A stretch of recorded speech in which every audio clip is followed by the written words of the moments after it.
Hello, welcome to Garden of Wisdom channel. I hope you enjoy. Please click subscribe for more updates. Our subject today is one obstacle that traps a lot of highly conscious people is what Aaron and I call Lightworker Syndrome. This is what happens when someone wakes up to a higher level of consciousness, but they can't figure out how to live on purpose and feed themselves at the same time. Such people have a lot of trouble staying connected to higher levels of consciousness, while also remaining solidly grounded in the physical world. Many of them get so frustrated with the experience they become depressed and have feelings of wanting to give up and just go home, that is, return to the non-physical world. Spiritual connectedness versus physical groundedness. These troubled lightworkers often feel they must compromise, either stay connected up top and be totally ungrounded, or lose that higher connection and become more grounded. But this is a really tough compromise, so many of them oscillate back and forth, never quite sure which is the right way to go. Consequently, these lightworkers either do empty work they don't enjoy but which pays okay, or they do purpose-centered work that hardly pays anything. They end up sacrificing either their purpose or their income, since it's very, very challenging to satisfy both at the same time. But this either-or decision takes a toll in the long run. It's hard to stay on purpose if you're worried about paying the rent, and it's hard to generate good income if your work doesn't inspire you. The real trap is the either-or belief itself. It's a mistake to think you can't attract abundant resources doing what you love.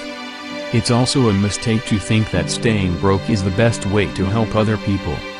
Many lightworkers are so sensitive to the idea of sacrificing their purpose for money that they figure it's better to have no money at all, or barely enough to get by.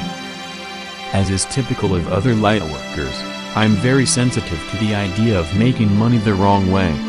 I have a strong disinclination, I would actually call it total disgust, of violating my values to generate income. However, when you're faced with financial scarcity and have to pay the rent or lose your home, it's really tough to maintain integrity, because under stress, you'll likely lower your vibration and bring your awareness down. You effectively become a different person. When your survival and stability are threatened, those become your priority. Fortunately, I haven't been in this situation for a long time, but I certainly know what it's like. It's pretty darn hard to think about serving others when you're behind on your rent, deep in debt, and you discover a 3-day pay or quit notice taped to the door of your apartment. I'm not going to tell you the solution is to choose between your higher connection and your groundedness. As you can probably guess, the solution is that you need both. But you won't be able to get there until you understand why you don't already have both right now. Fearing your own power. The reason you can't maintain your stable connection to Source and remain grounded at the same time is that you're afraid of what it will mean if you succeed. There's a good chance you won't agree with its statement. I wouldn't have agreed with it a few years ago, but please keep an open mind while I explain why this is so. First of all, it is possible to stay connected to Source and be grounded at the same time. This isn't just some new agey concept, it's downright practical. On the one hand, I have my purpose, my spiritual beliefs, and my feeling of connection to everyone. When I resonate with those thoughts, I am motivated to serve and help people all day long. On the other hand, I also live in the physical world. I need to provide the basic needs for myself and my family, which in practical terms means I need an income. So I can't be too airy-fairy if it means I don't have a place to live. I have to stay properly grounded. Connectedness plus groundedness equals synergy. At their core, these two sides aren't really in conflict. They may be different energies, but they're not inherently opposed to each other. In fact, they serve to support each other. The spiritual side provides abiding motivation. When I feel connected up top, I'm driven. I'm passionate. I'm energized. And I'm also peaceful. That's powerful motivation to do some kind of work that could very well help me become more grounded, simply by generating some income. And on the other side, when I'm more grounded, more physically and financially stable, I have more freedom. I have a greater capacity. I don't have to worry about paying the bills. And that lends itself to the spiritual side because I have the capacity to devote more time to spiritual pursuits. So these two energies are naturally complementary. When they work together, they work synergistically. Truthfully, I can say to you that this is what I experience in my life as my normal state of being. I feel I have a great balance of conscious connectedness and physical world grounding. I attend to both sides. This did not happen by accident though. It happened by conscious choice. I really had to stop and do a total life redesign to make it work. That happened in 2004 before I made the decision to start this website. What will happen if you succeed? Now this may sound a bit strange, but for me the decision wasn't as balanced as I probably just made it sound.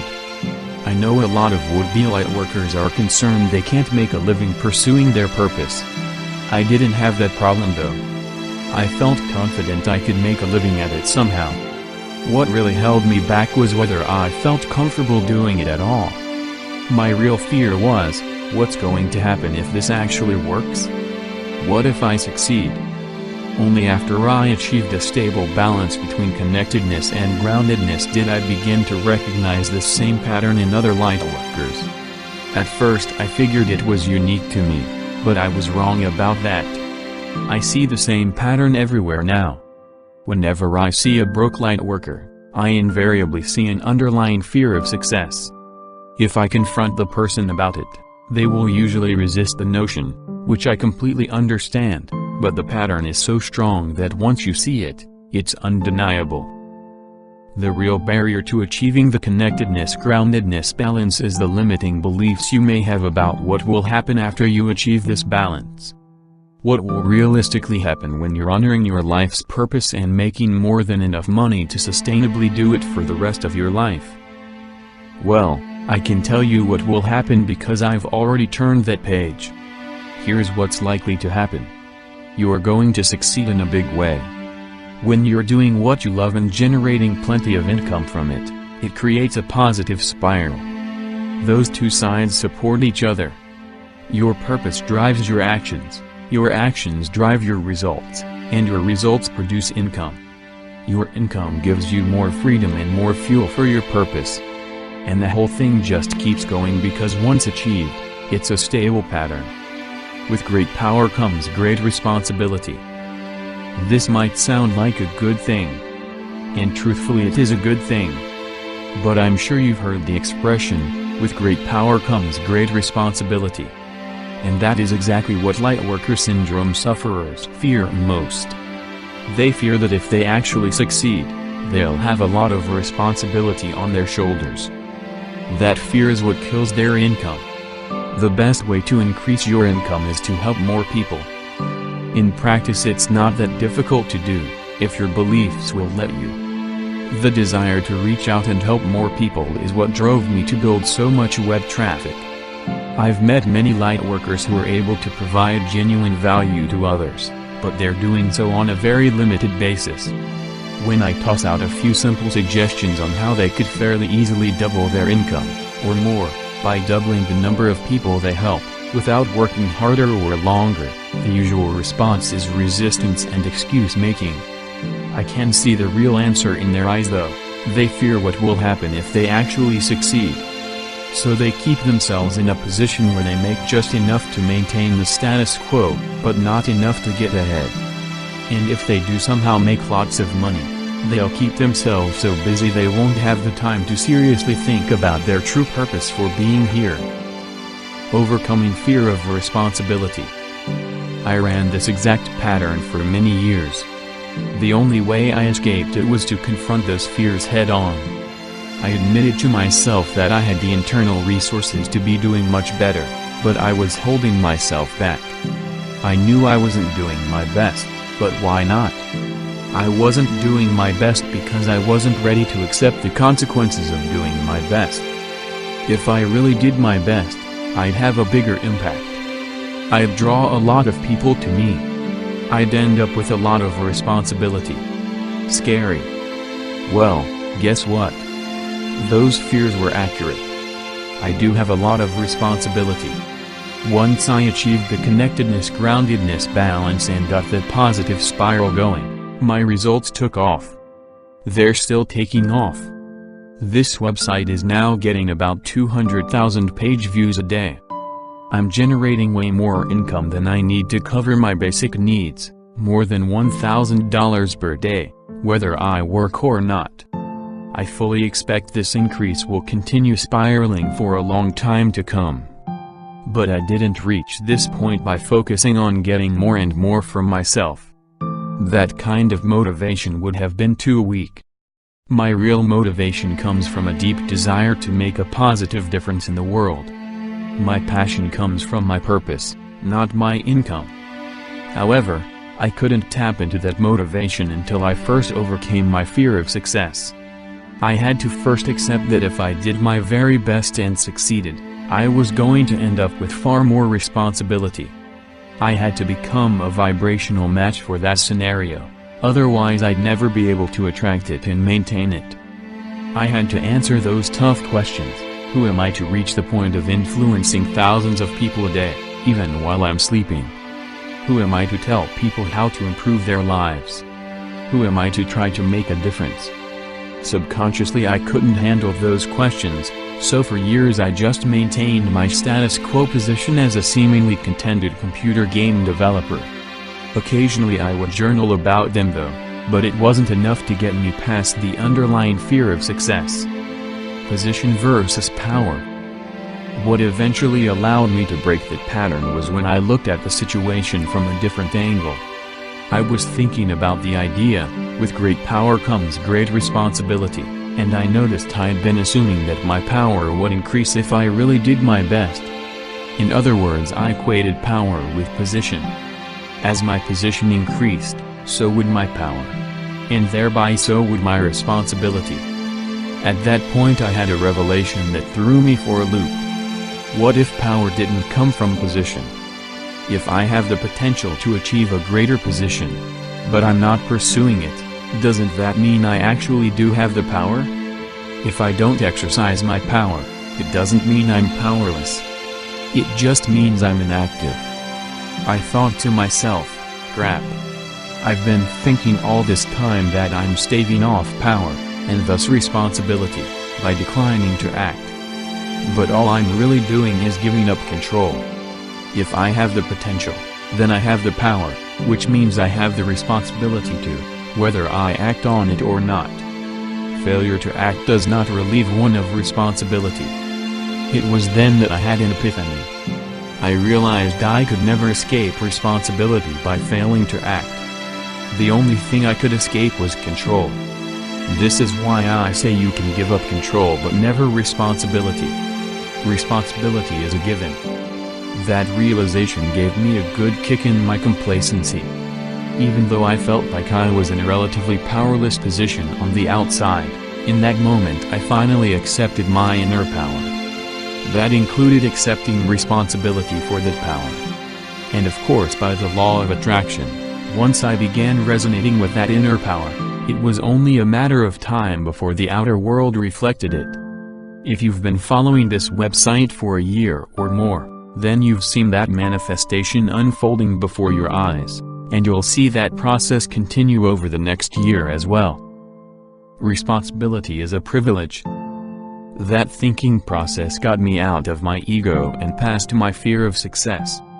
When I realized I couldn't escape responsibility no matter what my external position looked like, it made sense to just accept it. My fear wasn't at some distant point in the future, it was already here and now. You see, even though my external position may seem more burdened by responsibility than yours, in truth you have just as much responsibility as I do. And that's because you have great inner power just as I do. Maybe you've accepted it, and maybe you haven't, but the power is there, and the responsibility it bestows is inescapable. Even though we've probably never met, I feel a deep sense of responsibility towards you right now. I feel honor-bound to do the best I can to help you grow, because I can. It may seem like my position gives me the power to do that, but that isn't accurate. Power doesn't come from position. Position comes from power. Because I have the power to help you grow, I must help you grow. You may not accept my help, but that doesn't make me feel any less responsible to you. I feel responsible to everyone. That feeling of responsibility, however, isn't the burden I once feared it would be. When I accepted my inner power, responsibility became a privilege. I'm truly grateful to have the opportunity to help so many people each day, even while I'm sleeping. Overcoming Lightworker Syndrome. So what does all of this have to do with overcoming Lightworker Syndrome? Lightworker Syndrome is a lack of acceptance of one's power. That lack of acceptance is what manifests the apparent conflict between connectedness to source and groundedness in physical reality. As within, so without. Your inner conflict manifests in your external reality. In truth, you are simply getting what you're intending. You fear your real power, so you silently intend it to remain dim. This manifests a never-ending series of distractions to keep you preoccupied enough that you don't have to think about what you're really doing, keeping yourself small because you're afraid of too much responsibility. If you recognize you're suffering from Lightworker Syndrome right now, I have a lot of compassion for you. Having gone through it myself, I know how hard it is. But you must recognize you'll never solve this problem at the same level of thinking that created it. Realize you're the one who's manifesting the annoying health problem, the unexpected financial crisis that suddenly wipes out your savings just when you start to get ahead, the unfulfilling relationship, etc. You're manifesting all of it because you're resonating with fear. It's one giant distraction. You can hack at the branches all you want, but you'll only be spinning your wheels. Whenever you're ready, you have the power to turn off those petty problems and stop manifesting them, but once you do that, you're going to have to deal with the real issue of why you're here. Deep down you know that's the truth, don't you? The major turning point for me occurred when I finally surrendered and said, enough already. I'm done with living small. I'm tired of dealing with one pointless crisis after another. I know this isn't what I came here to do. I don't know if I can handle what might happen if I tap into my real potential, but I can't accept going my whole life without finding out. So I'm going for it. If I go broke, I go broke. But if I go this route in good faith, the universe had damn well better back me up. I have to credit the results of the past 2 years to that decision. That's what cured me of Lightworker Syndrome. Once I experienced the inner shift, I entered that positive spiral where my connectedness and groundedness supported each other beautifully. Attracting more money and a larger audience just means I have a greater capacity to give. And I'm always finding new ways for my connectedness and groundedness to move into better harmony with each other. Embracing your inner light. If you consider yourself a light worker, understand that your real work is to accept and embrace your inner light. You are meant to shine, not to be snuffed out. If you feel that life in this physical universe is dragging you down, it's because you aren't yet in vibrational harmony with your light. The more you fear it, the more you'll attract distracting problems that have little or nothing to do with your purpose. But whenever you're ready, you can say to the universe, okay, I'm ready. I'm going to pursue my purpose with all my heart and soul, and you'd better back me up. Once you make a committed decision, you'll attract all the help and resources you need. You'll be shocked at just how easy it is. You came here to do some serious good for this planet, so get busy and go do it. You are not fooling anyone by standing still. You are responsible to do what you came here to do whether you do it or not. And if you're going to be responsible, you might as well accept and embrace the power to do something about it. Staying small serves no one, least of all you. This planet needs you now, not tomorrow, not someday. Don't let us down, and especially don't let yourself down. I shall leave you with a quote from Marianne Williamson. Our deepest fear is not that we are inadequate. Our deepest fear is that we are powerful beyond measure.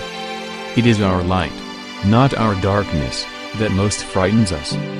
We ask ourselves, who am I to be brilliant, gorgeous, talented, fabulous? Actually, who are you not to be? You are a child of God. Your playing small doesn't serve the world. There's nothing enlightened about shrinking so that other people won't feel insecure around you. We are all meant to shine, as children do. We were born to make manifest the glory of God that is within us. It's not just in some of us, it's in everyone. And as we let our own light shine, we unconsciously give other people permission to do the same. As we're liberated from our own fear, our presence automatically liberates others.